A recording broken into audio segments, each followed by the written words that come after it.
You won't realize how much a spouse family can impact your destiny until you get married. See, marriage is not just joining someone, you're joining a network, a family, and that family is a network of habits, mindsets, values, character, even generational challenges. So it's not something you enter because they are cute, you're in love, you can feel butterflies in your belly, and the rest of it. You have to be very careful because it's a matter of destiny. Who you marry can make or mar your entire destiny. So when you marry someone, you're marrying everything about them. You understand? So it's something that needs serious prayers, serious study, and if possible, research.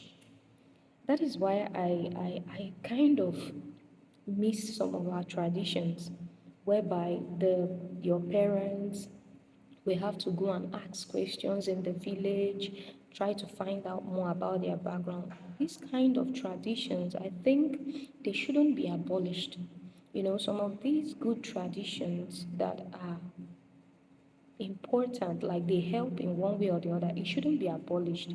It should just probably be modified, you understand, to fit the current need of this generation, but not totally abolished because it's costing us a lot.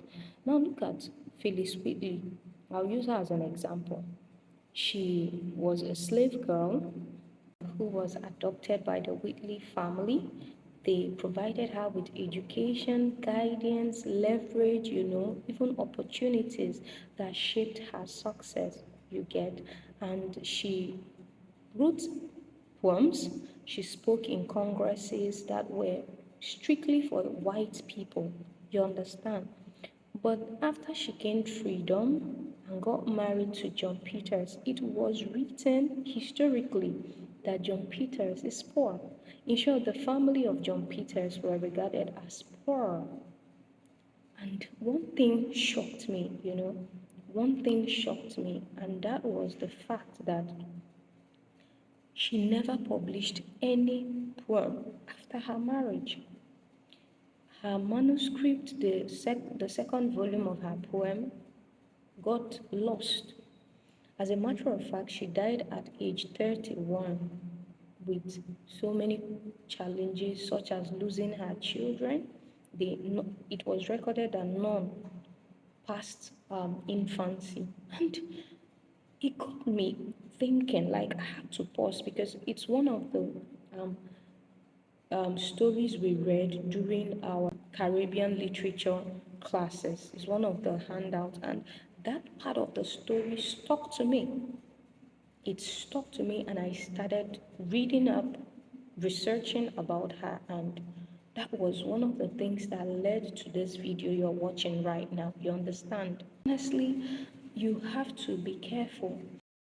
This brings me to the point where we try to understand what poor is. When you say someone is poor or a family is poor, it's not about money. It's not just the absence or lack of money. It, it is more than that. You understand?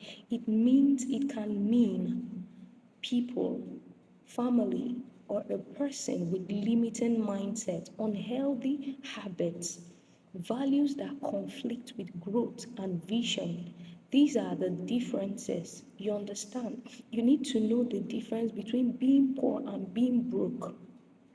If you are poor, it's a permanent state, and there are causes, there are things that cost and led to poverty. But when you're broke, it's a temporal thing, and any resourceful person will jack back, will come back after a period of brokenness. But when you're poor, it's permanent because there are factors that lead to poverty, and there are things that make people poor, make them go into that state where they are referred to as poor. You need to understand it. You understand? And that is why before you say I do, you have to do these things. You have to find out their core value. You have to find out their family value. You have to find out the generational challenges they have, mindset, behavioral patterns. You need to find out things that are in that family that can affect a person's life.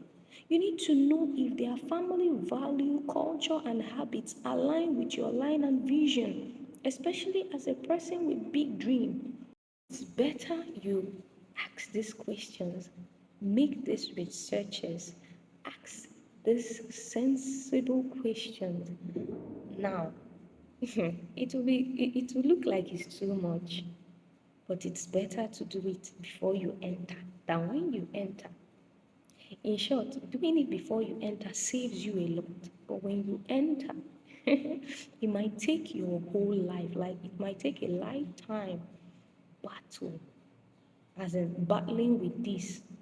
You will fight it forever. There are so many women and even men who did not win the battle of the family lineage they entered. They lost their life fighting family problems and challenges. So please be careful. Don't rush. I don't care how old you are. Do not rush. You will rush out though. If you rush in, you rush out. Ask those that rushed in, they will tell you.